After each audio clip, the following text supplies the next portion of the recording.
quiero acompañar de sentimiento, de corazón y de alma por la pérdida de nuestro querido Víctor, amigo de todo.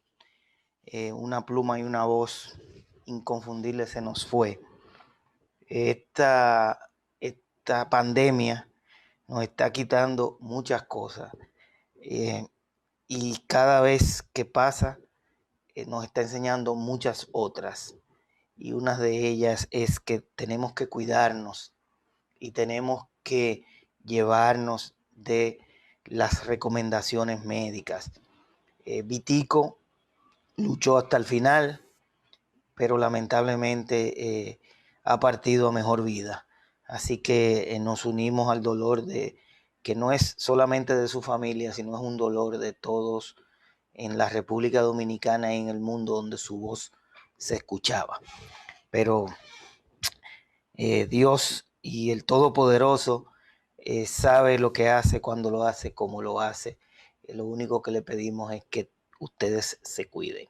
Queridos amigos, hoy tenemos una entrega con una persona que para mí tiene mucho valor, no solamente físico, sino también moral, espiritual, y además es amiga de los amigos. Desiree Reyes es una, o no es una, para mí es la mejor productora que tenemos en la República Dominicana. Hay muchas, no lo puedo negar, pero con el tiempo y la trayectoria que tiene Desiree, yo la catalogo como la mejor. Antes de empezar esto hablábamos de la juventud. Nosotros somos jóvenes y Desiree también es una de las jóvenes promesas que siempre está innovando. Hoy el tema es la producción audiovisual, pasado, presente y futuro. Y vamos a decir qué es la producción audiovisual. Muchos no le dan importancia a la definición, pero una producción audiovisual es el arte de crear un producto para medios de comunicación. Y el producto es audiovisual. Puede ser enfocado directamente a la televisión, al cine, y como en esta época estamos en medios digitales, como dicen los social medias, la producción son tres simples fases, no varían, que es la preproducción, que significa la planificación, está la producción, que es la ejecución de la producción, y la postproducción, que es el montaje y la edición. Cada pieza del audiovisual se basa en los mismos conceptos, pero dependiendo de hacia dónde está dirigida la producción, requiere de algunos editamentos y de unos procedimientos diferentes. Están los spots publicitarios, que es lo que más podemos decir son utilizados y son los que más se repiten. Están los programas de televisión y también lo que está de boga en nuestro país, que es la cinematografía. Debido a la pandemia, lógicamente nos hemos convertido todos en productores que hacemos la producción y la postproducción. Seremos los productores de línea, productores ejecutivos, productores de todo, y es simplemente porque estamos confinados a nuestras casas y a nuestros espacios, aunque de vez en cuando salimos y trabajamos y vemos la calle y el sol, pero estamos definitivamente dentro de esta pandemia. Ya sin más preámbulo, luego de haberles explicado, vamos a entrar con Desiree con una simple pregunta. En nuestro país, Desiree, hace 20 años atrás, ¿cómo eran las producciones audiovisuales? ¿Cuáles eran las más comunes? ¿Y qué nivel de complejidad existían. Le damos la palabra a Desiree. Gracias, Omar. Realmente también me uno a la pena, a la comunidad artística, y todo nuestro país está hoy de luto, no solamente por la situación que nos separa de tanta gente amada, sino en nuestro caso en particular, en este momento que estamos enterándonos apenas de la noticia del fallecimiento de nuestro admirado Víctor Víctor, una persona que realmente trabajó por nuestra identidad, por la valoración de la cultura dominicana, y que fue un referente. Su música será también un referente de lo que es la música dominicana y el arte en general de nuestro país.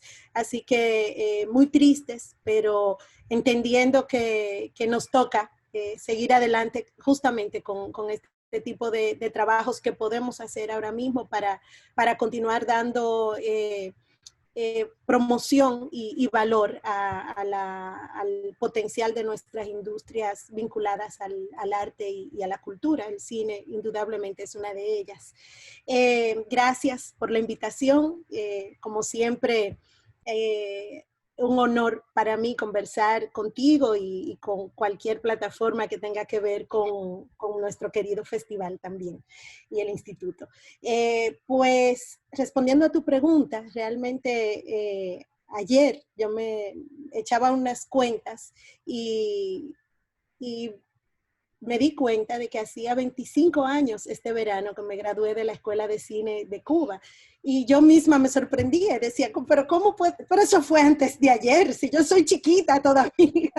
En realidad no, pero bueno, hace 20 años ya yo estaba trabajando en nuestra industria y es un privilegio poder conversar no solamente de esa experiencia, sino también desde la realidad de que siendo nuestro cine una industria efectivamente joven, desde todo punto de vista, y como decía Don Ellis, el New Kid on the Block, la mayoría de sus pioneros es gente que está no solamente viva, sino activa. En el 88, me parece que fue 89, cuando se estrenó Un pasaje de ida, es una película que, aunque se hicieron muchas cosas antes, y me voy a referir a ellas, pero Un pasaje de ida indudablemente es un hito en la historia de la producción de cine dominicano, de cine nacional. Y me contaba Wardebrea, que fue la directora de maquillaje de esa película y que es una profesional activa en películas tan recientes como Colors, por ejemplo. Ella fue la directora de maquillaje también. En ese momento, en Un pasaje de ida, ella, yo tenía muchas inquietudes, compartimos un rodaje ya en los 2000, y a mí me maravillaba que ella había estado en ese set, y le preguntaba del barco y de cómo, no sé qué, y un día ella me dice, mira, te voy a contar, nosotros no teníamos planta eléctrica. Yo tenía un tío que trabajaba en la CDE y yo lo llamaba y le decía, tío, vamos a estar filmando de tal hora a tal hora para que nos corten la luz. Estamos hablando de una época donde había muchos apagones y pocas plantas en realidad. Ahora el parque de plantas de emergencia en nuestro país es realmente muy grande, pero en los 80 no era así, y las carencias del sistema de energía eléctrica eran, por supuesto, muy grandes también. Entonces, que para esa película, la directora de maquillaje, ni siquiera era la productora, tenía que llamar a un tío para que pusiera la facilidad de que no se fuera la luz ahí. Yo creo que hay un punto muy significativo en cuanto 20, 30 años después, ha realmente caminado nuestra industria. Nosotros tenemos hasta motorhomes, digamos, si a eso vamos en nuestros sets. Estaba pensando a raíz de propuesta tuya de hablar del pasado, el presente y el futuro, que me asustó muchísimo porque indudablemente es ambicioso el título, pero con lo que toca el cine dominicano, estaba pensando cómo en los años 70 se hicieron aquí muchas producciones internacionales de estas películas italianas, que creo que en todas actuó Don Franklin Domínguez, pero también, bueno, el Padrino, lo que se hizo de Paramount Pictures en La Romana, generó una oportunidad de formación para los jóvenes dominicanos que se vincularon a esas producciones. Y por otra parte teníamos esas producciones que al venir de industrias establecidas, pues naturalmente venían no solamente con una cantidad de gente talentosa, sino también con un rigor profesional en lo que era la producción y el rodaje de una película. Entonces, naturalmente, la gente que se involucró de nuestro país en esas producciones, pues tuvo, eso les representó una escuela, una formación. Al día de hoy, cuando una película de una productora extranjera de Hollywood, de Londres, la BBC, que vino, hizo una serie, viene, sus presupuestos son, por supuesto, más grandes que los que nosotros manejamos, pero más allá de eso, las experiencias de trabajo en el set están tan... tienen los roles tan definidos, están tan preparada, la gente está tan preparada para entender lo que significa el trabajo de cada quien, que necesariamente nutre a los profesionales locales que estamos a la altura. Yo creo que nosotros tenemos ya profesionales, y por eso esa gente viene a filmar aquí, que tienen categoría mundial, pero indudablemente esas experiencias aportan oportunidades de seguir creciendo profesionalmente. Y eso pasó en los años 70 con estas películas, y todavía en grupos de WhatsApp de cine sabemos que cuando alguien dice en el rodaje de La Serpiente y el Arco Iris, yo hice tal cosa, y uno se maravilla porque fueron escuelas para gente que está activa hoy en nuestra industria y que sigue aprendiendo de lo que está pasando. Yo recuerdo cuando trabajé en la Fiesta del Chivo, por ejemplo, o en Good Shepherd, que fue ya en el 2000, la cantidad, solamente la cantidad de documentos que había que llenar para ese estudio y de información que había que precisar sobre cómo estaban sucediendo las cosas en el set, para mí fue una escuela, y entiendo que cuando en los 70 esta gente se involucró y quedó en el país con la oportunidad y el deseo y la pasión por emprender proyectos, pues ya tenían una visión profesional de lo que significaba, una visión de lo que significaba hacer cine profesionalmente. Por otra parte, nosotros teníamos también una industria de cine publicitario que trabajaba con un rigor profesional. Claudio Chea viene de ahí, Pelli Guzmán, era gente que cuando ellos comenzaron a hacer documentales, cuando comenzaron a hacer cine, creo que Tanya Ballet también, que hizo uno de los documentales que antecedió a los de René Fortunato con Tommy García. Esta gente hizo esos trabajos no como una simple idea apasionada de loca, yo quiero hacer cine. Tenían o una formación académica o una formación, por supuesto, profesional vinculada o a la industria de la publicidad o a estos rodajes extranjeros que venían al país. Y por lo tanto, cuando aquí se comienza a hacer cine, aunque la maquillista tuviera que llamar a su tío para que pusiera la planta, el rigor, yo creo que profesional existió desde esos primeros proyectos. Y hace 20 años, estamos hablando del año 2000, pues ya nosotros comenzamos a hacer películas. Yo era chiquita, no, no tanto, ya trabajaba, pero recuerdo, por ejemplo, de una manera muy agradecida la oportunidad de trabajar en una película como La Cárcel de la Victoria. Era la primera producción de ese tipo que tenía Pinky y que dirigía y era productor también, pero en esa película, por ejemplo, estaba Claudio Chea como director de fotografía, estaba Victoria Kluje, que era una productora con una experiencia en el mundo de la publicidad, sobre todo, bueno, en el cine también, porque estuvo en La Serpiente y el Arco Iris, y esa gente, a gente como yo, que venía de haber estudiado cine, pero no tenía una experiencia profesional realmente importante, estaba comenzando a trabajar en ese momento, esa gente fue maestra, fueron maestros para todos nosotros. Esas películas del año 2000, del 2001, hay una listica, porque de lo que me acuerdo era de algo con lo que siempre bromeamos los de mi edad, que es con que tuvimos la oportunidad de trabajar en todas las primeras películas dominicanas, porque tú sabes, Omar, que pasamos esos años sabiendo que esta va a ser la primera película con cámara car. No, no, no, espérate, esta va a ser la primera película con aérea, con drone. No, esta va a ser la primera película de acción con suspenso. Todas eran la primera película. Me encanta cuando Alejandro Andújar habla de eso y dice sobre el hombre que cuida. La primera película de Alejandro Andújar, ya porque ya no quedaba de qué decir. Así que en esas primeras películas se trabajó con un rigor profesional, aunque quizás estábamos comenzando a aprender lo que era una industria, no solamente hacer una película, sino llevarla a un estreno, acercarla, a que un público se enterara que ese estreno iba a suceder.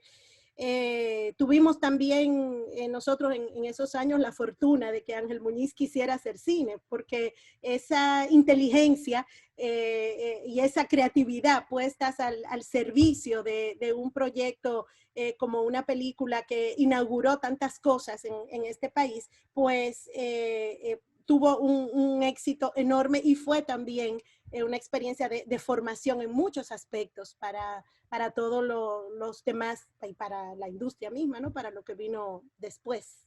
Yo creo que por ahí tenemos un punto de partida. Había publicidad con rigor, se hicieron películas internacionales y había una idea profesional de hacer cine que se fue ejecutando a medida que las posibilidades y la propia experiencia de hacer y seguir haciendo nos dio esa oportunidad. Un detalle, Omar, un detalle importante es también el financiamiento de las películas, ya que estamos hablando de producción. Es importante señalar que esas películas eran posibles por emprendimientos privados, ¿no? Había gente que hipotecó su casa, era gente que a punta de pasión empujaba proyectos y gente que teniendo esos fondos para invertirlos en cualquier otra cosa que pudiera darles un retorno seguro, pues decidió probar a ver qué pasaba con la industria del cine. Comenzó con buen pie lo de que Nueva York llevara gente al cine porque eso animó a más gente a invertir su dinero, pero indudablemente no todo fue Nueva York y luego no todo ha sido Lotomán, pero ha habido ese riesgo, hay que reconocerlo, de esa gente que se atrevió a confiar en un talento que podía hacer exitoso un producto cinematográfico dominicano. Mira, decir, creo que vale cada vez que puedo lo voy a repetir. Para mí, don Agliberto Meléndez, yo que viajaba tanto, pues ahora tengo que decirlo así, estoy guardado. Ahora nadie viaja. Ahora nadie viaja, ni los viajeros viajan, y los aviones están parados.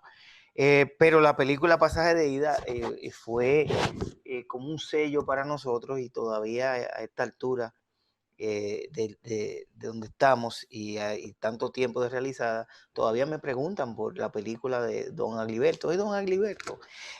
Don Agliberto rompió unas barreras eh, queriéndolo y sin quererlo, porque todavía tú puedes ver la película y las actuaciones, como el montaje, o sea, la Había un rigor trama. Había un profesional rigor, había, y había un eso se rigor. nota en el producto. Quizá había carencias de recursos económicos pero, y técnicos, pero había una intención profesional. Ese era Un rigor básicamente profesional. la falta de recursos técnicos y económicos, que los técnicos eran por económicos, por la falta de recursos económicos que al final se transfiere así, pero Y en el caso de don Edilberto había una formación, porque don Edilberto claro, venía de haber estudiado en Italia, me parece, y esa formación como realizador se nota en la película. ahí quería terminar, caer en ese punto que es la famosa educación. Al principio mencioné las tres etapas de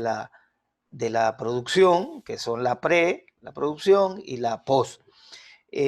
Lógicamente, para usted llegar a eso, usted tiene que tener un guión, que también tiene un tipo de producción y también tiene un proceso como digo yo, de limpiarse los zapatos, de shining the shoes, porque al final cada una de las producciones cinematográficas o de cualquier sentido está basada en un buen guión.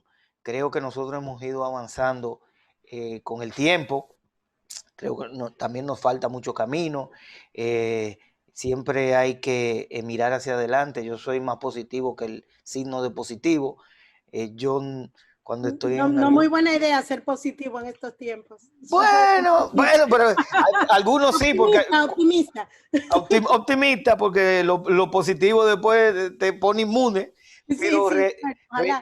realmente siempre le digo cuando estoy en alguna evaluación como jurado, digo que todas las películas para mí comienzan con un 50 y no puede ser tan mala que no cojan 20 puntos más, porque simplemente el hecho de lanzarse y de atreverse a hacer una película o una producción audiovisual, eh, hay que quitarse el sombrero. Basándonos en eso, de quitarse el sombrero y los nuevos tiempos y el presente, ¿cómo entiendes tú que ya hiciste una referencia al pasado y vamos a ubicarnos a partir del 2010, que es cuando comenzamos con nuestra ley de incentivos a la industria cinematográfica? ¿Cómo se está realizando el proceso de producción? ¿Qué nuevas modalidades existe? Lógicamente, ya cuando entramos en el área de la cinematografía, incluimos la realidad del productor, que tiene que haber un productor ejecutivo, un productor de línea, un productor de todo lo que tú quieras producir, pero cada uno tiene una área. Lógicamente, antes no nos reíamos por eso, pero ¿cómo entiendes tú que vamos aplicando los pasos y los procesos de producción en la actualidad, más o menos?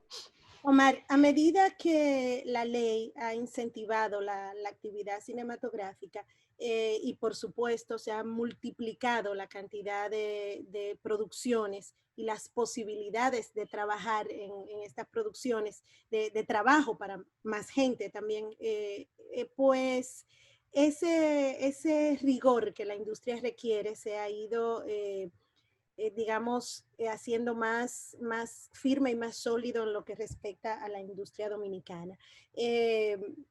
Me parece gracioso que menciones lo de los roles de producción, porque una de mis preocupaciones más grandes en las producciones en las que comencé a trabajar desde hace eso 20 y pico de años, es que yo venía de una formación en producción, en donde hasta se estudiaba en una materia, ¿verdad? Los roles de producción, cómo se llaman y qué hacen cada uno en Hollywood, en Europa, no sé qué. Entonces uno viene con su teoría universitaria y pasa en todas las formaciones, al final de todas las profesiones, que uno aprende unas cosas que en la práctica y en las circunstancias de la práctica que cada quien va teniendo, pues se van ajustando y uno va entendiendo de otra manera. A mí me pasó con el tema de los créditos, que trabajando trabajando en producción acá, pues cuando comenzaba a hacer los créditos me encontraba con que había dueños de las películas, los productores en realidad, la gente que decidió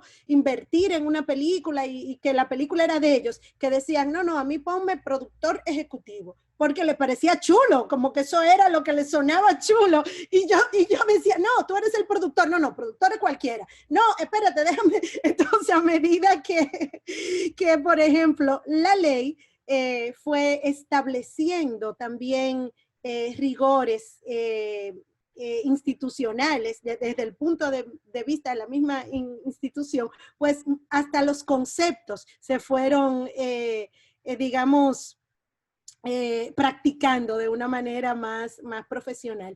Sí es verdad que las oportunidades de trabajar en más películas le han dado a las producciones un nivel de profesionalización que, como decía al principio, es world class. Nosotros tenemos en nuestro país no solamente productos cinematográficos y sobre todo a partir de la ley y algunos desde antes que pueden competir en cualquier escenario en términos de calidad técnica, ¿no? Con ya que te guste o no te guste la película, que te parezca más o menos digna de un premio, pues ya es otra cosa, pero cuando tú pones una película dominicana al lado de y podría decir casi que cualquiera, unas por supuesto más que otras, pero al lado de producciones de otros países que incluso tú las ves en las plataformas de streaming ahora mismo y tú dices, bueno, pero esta película de una industria grande, pero esa película pudo ser perfectamente dominicana, o sea, tú ves que nuestras producciones se ven bien, se oyen bien, tienen una propuesta de realización artística, profesional. Los servicios técnicos que nosotros manejamos están, son profesionales. Entonces, para un productor que es una persona que decide convertir acompañar una idea a hacer un producto cinematográfico, disponer de esos recursos y disponer de más de un recurso, pues es una, demuestra un crecimiento indudable de nuestra industria y eso lo ha favorecido la ley. Cuando yo comencé a trabajar en cine, aquí había 2 asistentes de cámara y si no estaban disponibles, si se enfermaban, si se iban de viaje, si tú no le caías bien, o sea, porque trabajaban también en publicidad, trabajaban también en las películas que venían, y tenían además un manejo prácticamente de la industria importante, porque habían 2, entonces imagínate, pero ahora hay una cantidad de asistentes de cámara, y estoy hablando de un personal importantísimo en una película, pero qué bueno es poder para un productor decidir entre muchos talentos y técnicos disponibles, y eso lo da solamente la realidad de una industria funcionando. Ayer me preguntaban en una conversación con estudiantes de la Universidad Madre y Maestra, me preguntaban, ¿qué le hace falta? La pregunta de siempre, ¿qué le hace falta al cine dominicano para ganar un premio importante?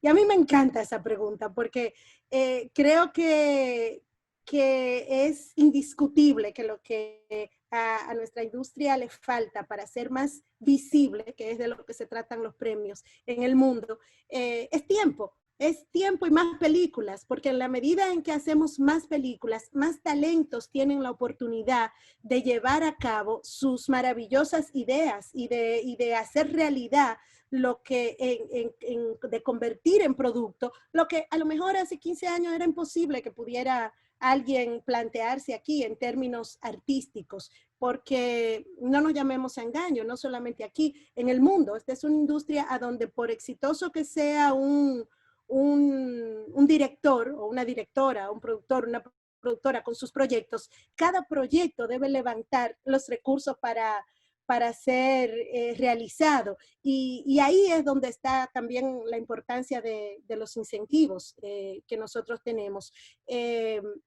creo que es importante que si hablamos de qué ha sido, cuál ha sido el perfil de la producción en estos 10 años a partir de la ley, indiscutiblemente que los incentivos fiscales, la ley tiene dos,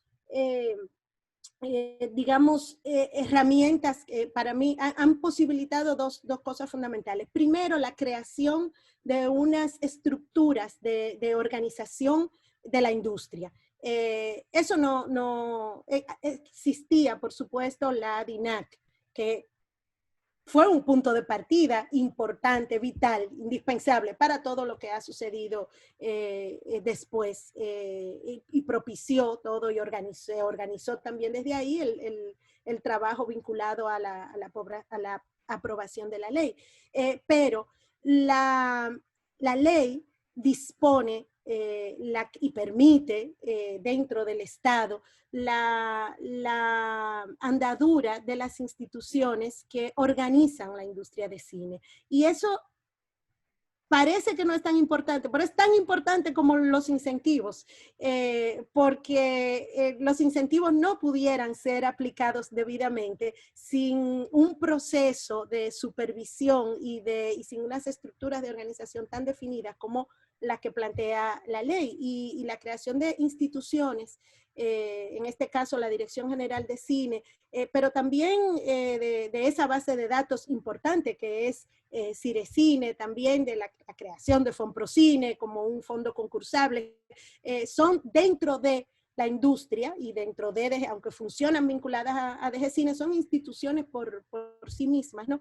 Y afortunadamente hemos podido ver cómo esas estructuras no solamente fueron creadas, sino que se pusieron a operar de una manera exitosa en las gestiones que las han manejado estos años. Entonces, los incentivos, nosotros oímos, incluso dentro de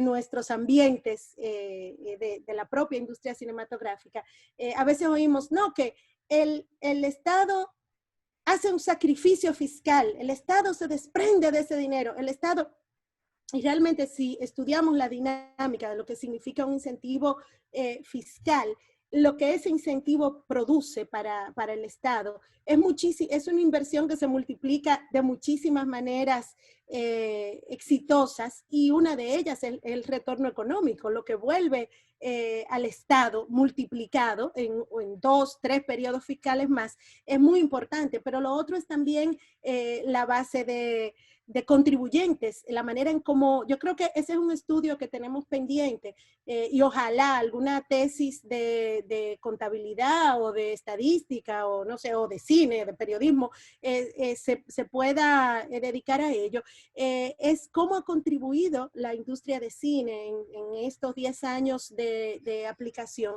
a ampliar la base de contribuyentes del Estado Dominicano. Y esos montos deberían ser medidos también, porque es importante. Hace 20 años esas películas, y esto me parece haberlo oído también de los productores de esa época, nosotros hacíamos películas con el dinero en efectivo en una funda y lo repartíamos. Porque realmente no había ni unos mecanismos, digamos, de control de lo que significaba la fiscalización. Eso también eran aventuras empresariales. Como dije, gente hasta hipotecaba su casa para eso. Entonces, a la medida en que se ha ido organizando el aparato fiscal, lo que tiene que ver con la ejecución de los fondos que se aprueban para hacer películas, pues está debidamente supervisado, y es obligatorio que todo el que está vinculado al manejo de esos fondos, porque recibe honorarios, porque alquila una casa, porque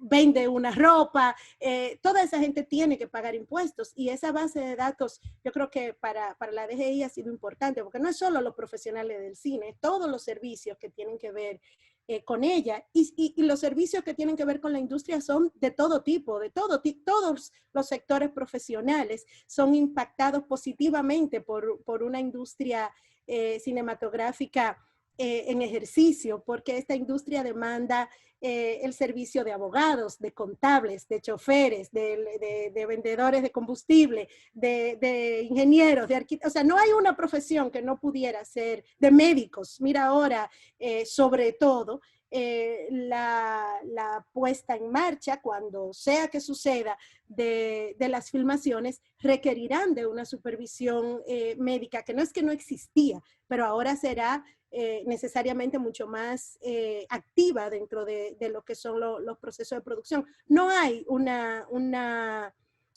profesión que no pudiera ser impactada positivamente en el ejercicio de la industria cinematográfica. Por eso estos incentivos que se dan a la producción desde el Estado y que vuelven al Estado multiplicados, no solamente vuelven porque a la película le fue bien o mal, la gente del cine se ganó esos cuartos, o sea, eso no es tan simple.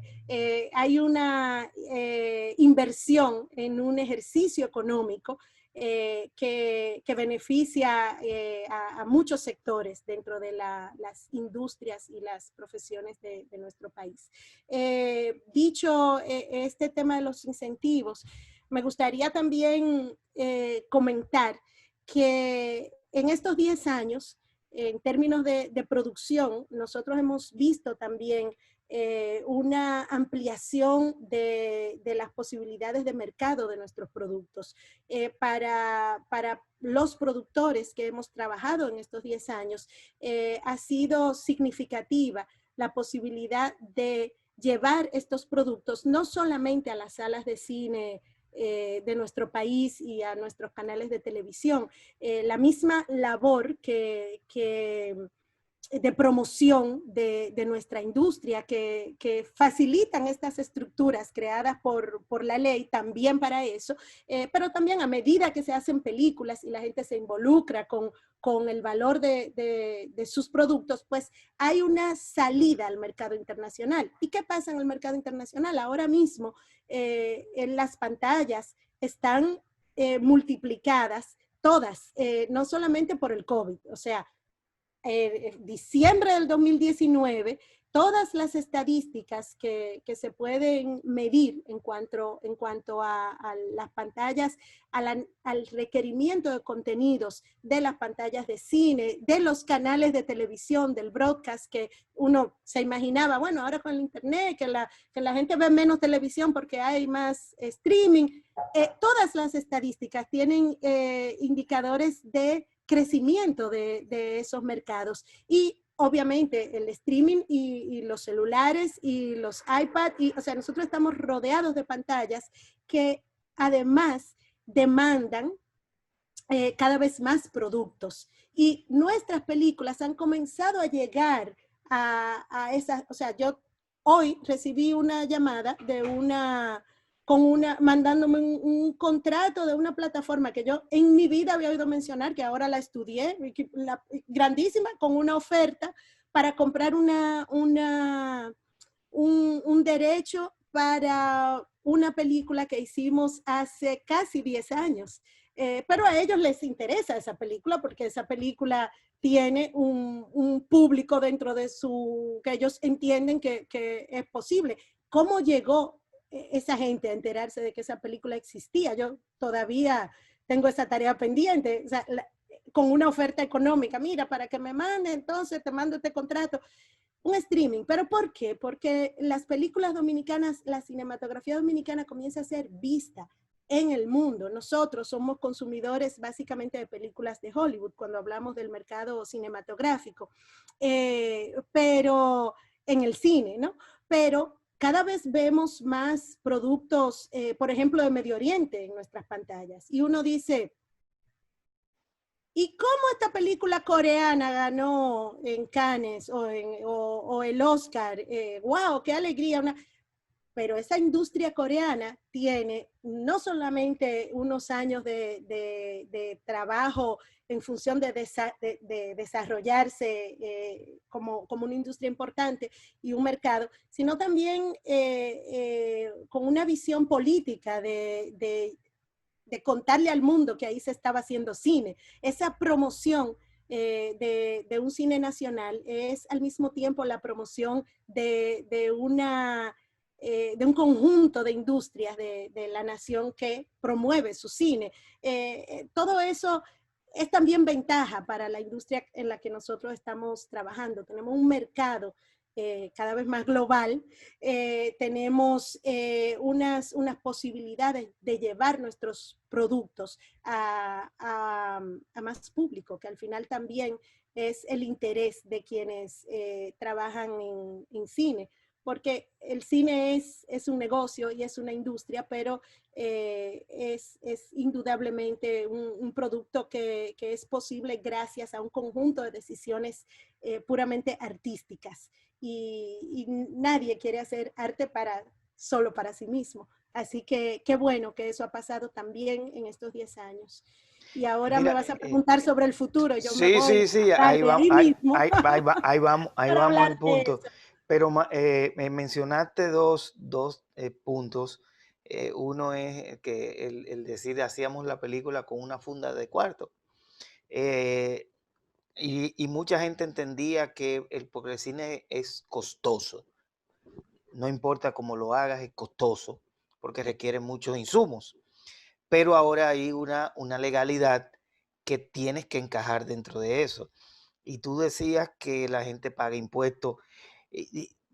Yo a veces le quito el pagar impuestos porque eso es casi una obligación, que Es la un deber gente, ciudadano, es, para es, eso es un tú, deber, pero la gente entiende que es una obligación con una pistola en la cabeza.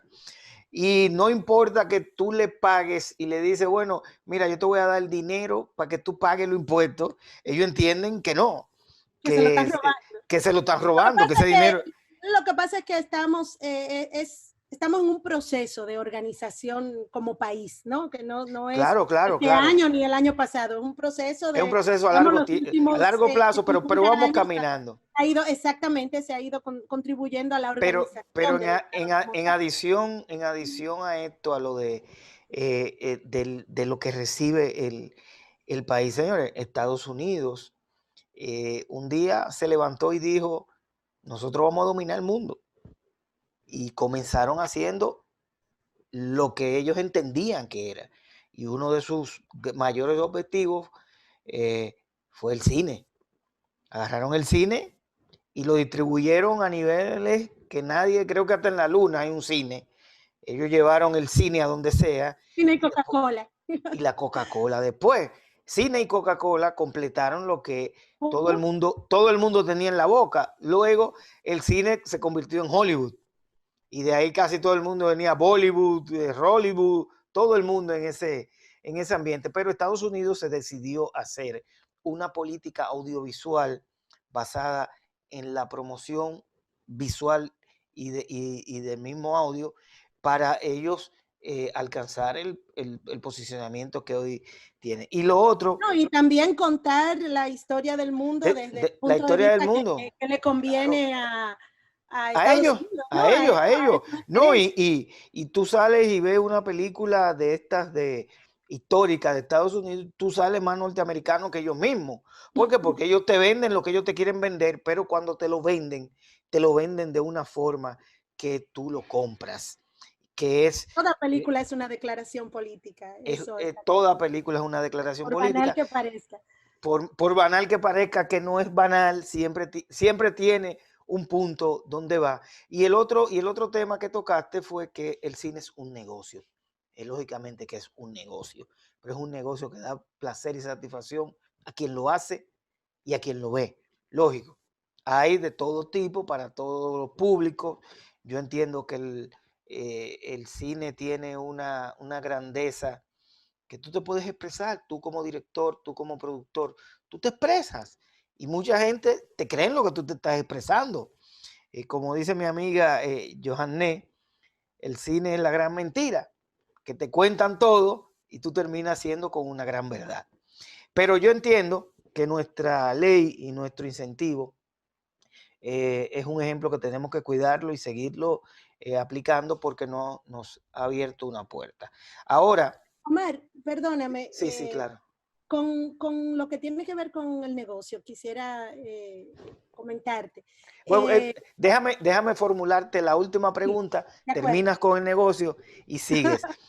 Entonces, mira, yo quiero que tú ahora, como estamos en un momento de crisis, de pandemia y de mucha tristeza alrededor, lógicamente el cine y los entretenimientos han sufrido de esta pandemia, porque lógicamente cuando empiezan a recortar y a cerrar, siempre hay que cerrar el cine, hay que cerrar el cine, hay que cerrar el entretenimiento, hay que cerrar los disfrutes, porque el ser humano es lo más complejo que existe en el mundo.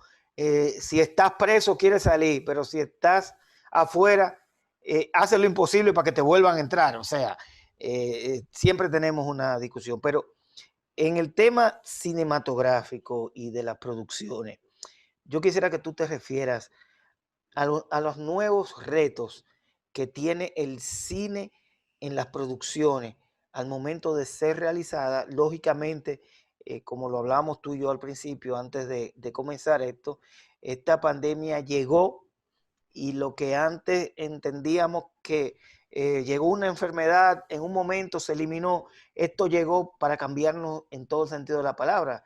Ya la famosa mascarilla, antes era eso, eran los médicos. Ahora los médicos son los que menos lo usan, porque nosotros los médicos tienen una y se la ponen. Nosotros ya tenemos que acostumbrarnos a andar con eso, a lavarnos las manos y a tener un distanciamiento que siempre va a estar en nuestras mentes. Pero realmente al momento de realizar las producciones a partir de este momento, yo quiero que tú lo enmarques y digas los consejos, las recomendaciones y cómo tú puedes observar cómo vendrán las nuevas producciones. Además, completa el tema del negocio. Voy a dejar para el final lo del negocio. Eh, Veamos desde dos puntos de vista lo que tiene que ver con los rodajes, naturalmente, con esa etapa del proceso de producción, que es donde la que interviene más gente en un mismo espacio al mismo tiempo, pues lógicamente preocupa y debe preocupar el trabajo, o sea, el productor debe tener esa primera preocupación en mente.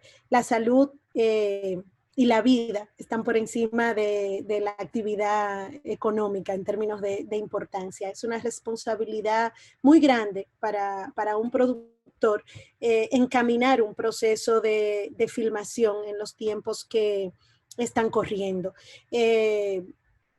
Fíjate que inclusive en las industrias grandes, establecidas, donde hay tanta supervisión, además de sindicatos, tantas estructuras de soporte y sistemas de salud que funcionan adecuadamente y con recursos, no han comenzado a tener una actividad de rodaje normal, digamos, normal como era antes. Inclusive en Hollywood creo que estaba previsto que para el día 12 comenzaran a rodar y ahora proyectos que comenzaron están...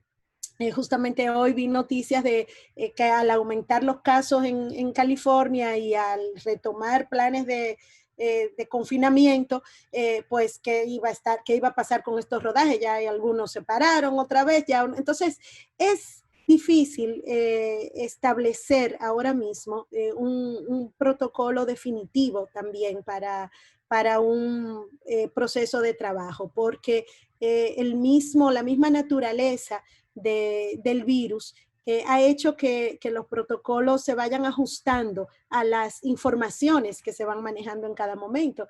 Hace 3 meses, recordemos que incluso 2 meses y medio se estaba discutiendo que si los guantes sí o los guantes no. Hubo un momento que la propia OMS dijo que la mascarilla no hacía falta, después que sí. O sea, hemos vivido un proceso en donde a medida que se va teniendo información de cómo afecta el virus y se van haciendo estudios y comparando, pues es que los protocolos se van definiendo. Yo creo que tener un protocolo como una camisa de fuerza, por ejemplo, para una filmación, no es ni siquiera prudente, porque los protocolos van a depender de la información que se manejen en las circunstancias, en las fechas en que se esté moviendo cada proyecto. Naturalmente, al día de hoy digamos, un poquito más de acceso a pruebas, hay generales que se manejan, el uso de la mascarilla, el distanciamiento, la higiene del set. Uno de los problemas grandes, por ejemplo, en Hollywood, era que, y eso se dieron unas entrevistas que a uno lo sorprenden, las reflexiones a las que ha movido esta pandemia. Hubo una directora de arte, creo que fue que hizo todo un trabajo acerca de la limpieza y la higiene en el set, que realmente no era, en un set montado en un estudio, la gente, bueno, desempolvaban, pero la gente iba todos los días a grabar ahí sin que hubiera un proceso real de limpieza profunda. Y bueno, y ahora eso es indispensable. Por lo tanto, más allá del protocolo, hay consideraciones de un protocolo para prepararse para la enfermedad, hay consideraciones que quizás debieron ser tomadas antes por la propia industria, que ahora se están tomando con mucha más seriedad. La producción de contenidos, de películas y de contenidos para estas múltiples pantallas, yo creo que necesariamente va a cambiar. A mí me parece que es una utopía pensar todo va a volver a la normalidad. No creo que la normalidad tal y como la conocíamos vuelva a suceder en nuestros sets de trabajo. Creo que la preparación, lo primero es pensando en esta responsabilidad de trabajar con un personal que va a estar compartiendo en un mismo espacio. Lo primero es que creo que desde la mirada del productor hacia la preparación del proyecto, habrá la necesidad de un trabajo mucho más preciso sobre las necesidades de realización de la película. Una cosa son las necesidades de producción y otra cosa es tener claro qué es lo que va a suceder en cada plano. O sea, hay un trabajo que es entre el director o directora, entre los directores y los directores de fotografía y los diseñadores de producción junto con el productor, que naturalmente se hace, pero creo que ahora comienza a ser mucho más necesario definir los detalles y dejar menos a la improvisación en el set, porque es indispensable que este acompañamiento y esta supervisión de la salud y de los protocolos que tienen que ver con la salud transcurran en una planificación minuciosa de lo que va a suceder en un set. Creo que la improvisación se va depende de cada proyecto, ¿no? Pero creo que además las posibilidades tecnológicas que aportan digamos, las tecnologías de los videojuegos, inclusive toda ese desarrollo que ha tenido la realidad virtual en estos años, todas estas herramientas que la tecnología permite, también impactarán nuestra industria a medida que se vayan implementando. Yo si fuera joven me embrujara a estudiar informática y diseños de sets virtuales y todo eso. Creo que hay unos recursos tecnológicos que serán cada vez más aplicados en la industria de cine y que para los productores van a ser herramientas importantes. No estoy hablando de quizás nosotros aquí hoy, las películas que estamos haciendo, pero es una realidad que independientemente de la pandemia estaba desarrollándose en la industria y creo que va a seguir ahora con el aceleramiento, la transformación digital, pues impactando cada vez de una manera más fuerte a las producciones que hacemos.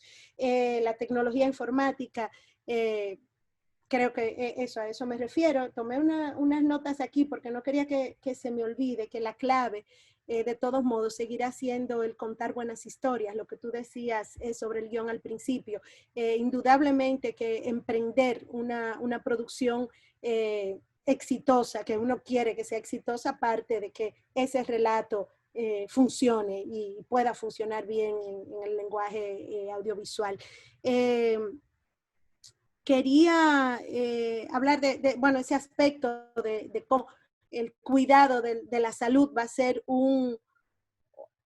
está llamado a ser un recurso con el que hay que contar para cualquier producción. Creo que los protocolos de referencia van a necesitar ir ajustándose a las realidades de cada proyecto, por lo que te decía. Y creo que también es importante el entendimiento de la industria por parte de los sectores público y privado. Eso tiene una incidencia importante en el trabajo de producción y en el dinamismo que pueda retomar este sector, esta industria. Digo el entendimiento porque, por ejemplo, nosotros tenemos una ley, es una ley y funciona como tal dentro de un estado que funciona, ¿verdad? Como el que tenemos. No puede venir una gente a decir, quitamos la ley porque esa ley no me gusta. Pero independientemente de que esa ley funcione y de que las instituciones que están vinculadas a la ley tienen un entendimiento, a medida que el entendimiento de lo que significa el tamaño de la industria, el tamaño del mercado que pueden tener nuestros productos, lo que significa para nuestro país, pues la propia base, por ejemplo, de empresas dispuestas a ser inversionistas en películas se va aumentando. Cuando el síndico de Tamboril, lo digo con orgullo porque es mi pueblo, entiende que no me ha pasado, espero que me pase, de ir a rodar allá, pero cuando una autoridad municipal, por ejemplo, entiende la dimensión de una industria y de lo que significa que que vaya a filmarse ese río o ese parque o esa iglesia, pues aporta también a lo que es el desarrollo de este negocio. Parecen cositas aisladas y que uno está mezclando cosas que nada que ver, pero es que el mercado para nuestros productos es grande y en la medida en que lo sea, todas nuestras otras industrias y todo lo que tiene que ver con el reconocimiento de la cultura dominicana, de la identidad dominicana, de la presencia de República Dominicana como país en este contexto global, pues también sigue desarrollándose. Entonces, el negocio es grande, el mercado es grande, nosotros tenemos este instrumento que es la ley que favorece de tantas maneras a la industria, entender que toda esa cadena produce beneficios que son generales y que van más allá de la industria misma.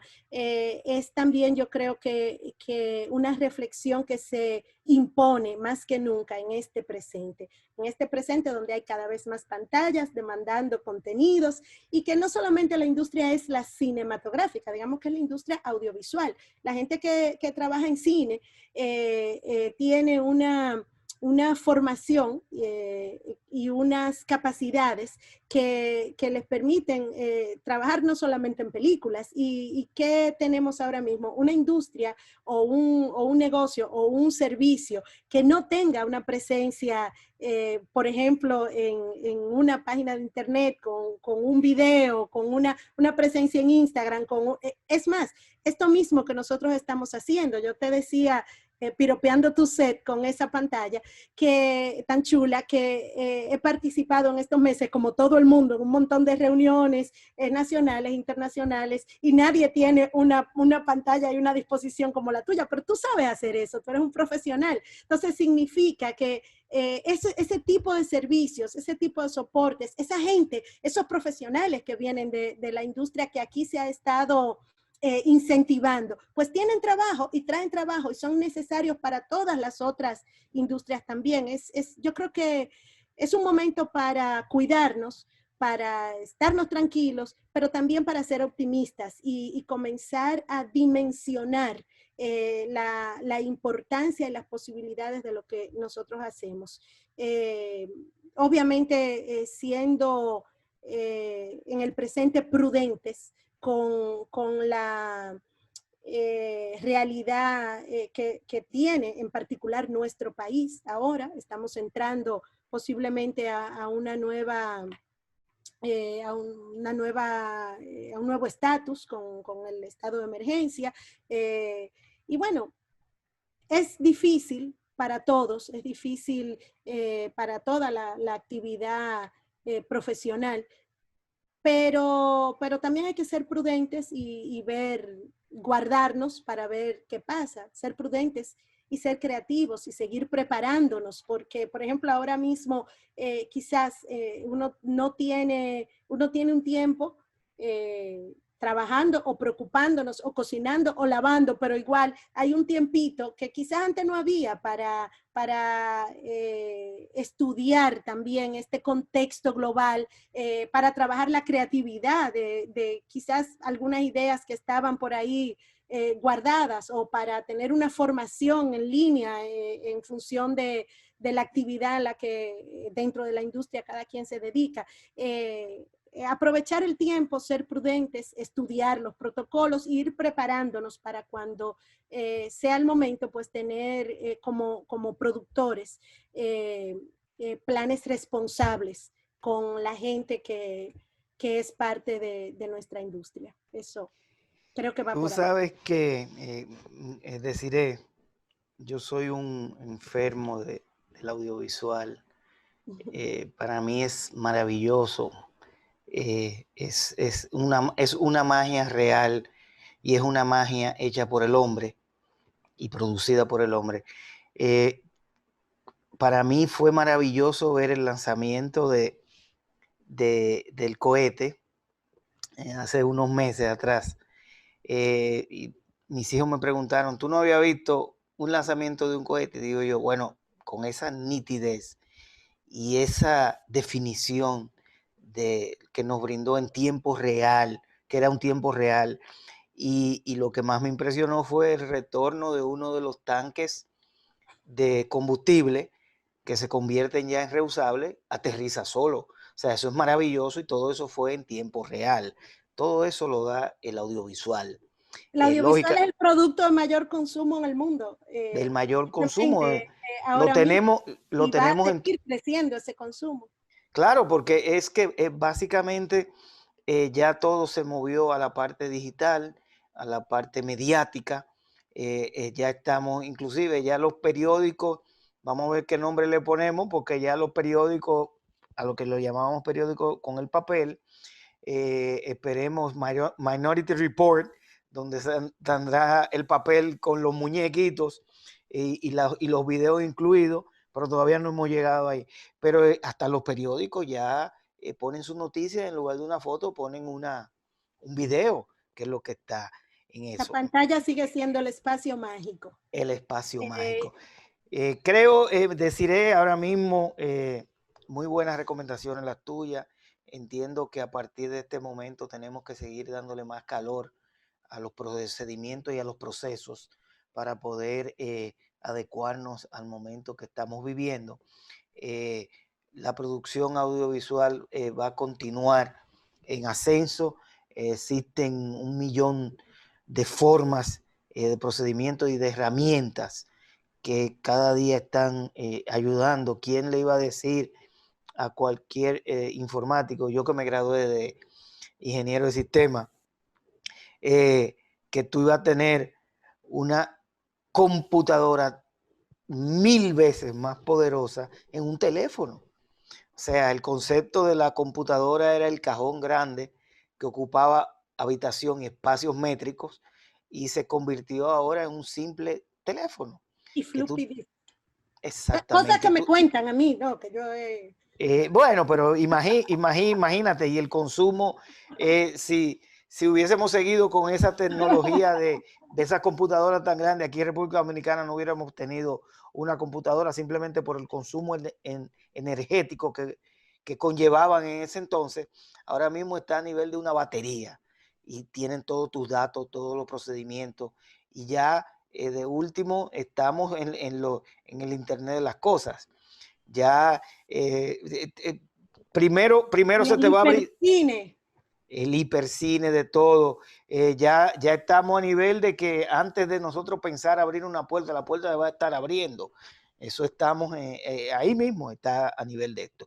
Pero quiero darte las gracias a nombre de la Fundación Global Democracia y Desarrollo, lógico, el Festival de Cine Global, que el año comenzamos siendo el evento cinematográfico en la República Dominicana, junto con la quincena, y terminamos siendo el primero y el último hasta el momento, porque ya vino lo de la pandemia, y lógicamente es una plataforma que es de todos y para todos. Quiero agradecer también a Panamericana, que siempre está de la mano con todos nosotros, y no simplemente con el festival ni con Funglode, está siempre apoyando todo. Cuando se dice de apoyo moral y material y mercurial, siempre Panamericana está. También le quiero agradecer a los amigos que hoy estuvieron, algunos estuvieron por Zoom. Ahí estaba, ahí veo a Iván, a Cirilo, Ay, estaba hoy, también, andan por ahí, está también Sara, lo voy a leer, Sara, Leonela, Iván, uno ahí que tiene un iPhone, pero hay un grupo bueno, y por las redes sociales estuvimos y estamos en Facebook y YouTube. La idea de todo esto es simplemente seguir motivando a cada uno de los actores en la industria cinematográfica audiovisual a que nosotros somos un país privilegiado en contar con unos incentivos, y no solamente contar con los incentivos, contar con un grupo, un holding, como tú quieras llamarlo, una rama de la sociedad empresarial que cree en esto. Eh, Recuerdo que cuando estábamos en los procesos de hacer la ley, muchas de las cosas que tomamos fue a México. Y México tiene años luz, pero ahora cuando nos sentamos a conversar con los mexicanos, nosotros hemos logrado lo que a ellos les tomó 20 o 30 años lograr. O sea, es arrancar una industria a producir contenidos, y esos contenidos, así como te preguntan en las universidades, que cuándo vamos a ganar un premio, yo creo que ya hace tiempo estamos ganando muchos premios. El hecho de que una película de República Dominicana te contacten de un sitio que tú no conoces, de una distribuidora que tú no conoces, es mucho decir. Asimismo, por la misma pandemia, una película eh, vieja. una O sea, película que uno entiende que es vieja. vieja para Que ti, también eso es muy importante. Los vie, productos audiovisuales tienen no mueren, no mueren, no cada vez mueren. más una vida útil muy, muy larga en términos Muy de larga en todo negocios. eso. Eso es Así así. mismo es. Pues Tenemos nada, también, por ejemplo, perdón. sí, no, dale, dime. No, bueno, ya voy a aprovechar, tú sabes, Iván, mi querido compañero que Ya te anda dijo que por está ahí, bueno. ya, ya No, me, no, sí, ya tenemos una hora, pero ya no, pero no, no me dijo nada, pero lo conozco, debe estar pensando, ya, abrevia. sí, no, Mira, no no, lo quiero conocemos. aprovechar, Omar, para agradecer el espacio de reflexión que siempre supone el Instituto Global y el festival y este espacio de Global Talks, porque amerita reflexión. también lo que sucede con nuestra industria, no ahora por el COVID. Lo que nosotros tenemos en desarrollo, lo que estamos viviendo también en términos de producción, es importante que sea conversado, porque nosotros hemos aprendido como productores, unos de otros, de nuestras experiencias. O sea, no es ni una ni dos veces que la gente se llama, o sea, ¿cómo tú hiciste tal cosa? ¿Cómo tú hiciste aquello? Y tener espacios de reflexión crítica en nuestro país no es tan usual. En términos profesionales tenemos asociaciones, nosotros tenemos grupos de amigos, pero yo creo que para el momento también que vive de desarrollo, que vive nuestra industria, es muy importante darle calor a los espacios de reflexión y de conversación sobre las experiencias y puntos de vista de todos. Creo que una cosa buena que tiene la pandemia, si pudiéramos puestos a buscar, es también que nos deja muy claras las necesidades de unión en los sectores profesionales, porque ante los retos que representa profesionalmente la pandemia, lo mismo que estamos hablando en los sets y los rodajes, por ejemplo, definir las necesidades más importantes para, por ejemplo, cada uno de las especialidades o de los equipos es vital. Y entonces animar a que las conversaciones, por ejemplo, estamos hablando nosotros de producción, pero en otro momento hablaron, creo que aquí o en otro espacio, los directores de arte, pero más allá de hacerlo público, quiero decir, las reflexiones a lo interno de cada grupo profesional también son importantes porque definen de la mejor manera cuáles son las necesidades concretas que en cada etapa de este proceso que estamos viviendo de información y de conocimiento de la pandemia, pues tenemos. Yo puedo como productora decidir, por ejemplo, un montón de cosas, pero la información de que los sonidistas, por mencionar un grupo de profesionales importantes, la información que me da el que opera el micrófono y que me dice, mira, es que yo necesito esta cantidad de toallitas con alcohol al día para yo manejar, o sea, esa información entre ellos, que me la diga un sonidista, va a estar bien, el mío, en el que yo confío, con el que yo trabajo, con el que estoy profesionalmente vinculada en este proyecto, pero que lo conversen entre ellos y que tengan también consenso, pues facilitan un montón de cosas. Y eso que ahora surge como una quizás necesidad impostergable, pues también lleva a reflexionar sobre otras cosas que encaminan crecimiento profesional para todos. Así que gracias por el espacio de reflexión y porque nos quedamos siempre pensando y queriendo saber más para crecer profesionalmente junto con la industria. Gracias a ti, gracias a ustedes y seguiremos durante toda la semana y todo lo que falte de la pandemia estaremos interactuando y abriéndonos al debate para todos los temas de interés dentro de nuestra industria. Así que buenas noches, Desiree, un placer y nos hablamos más adelante. Cuídate, un abrazo.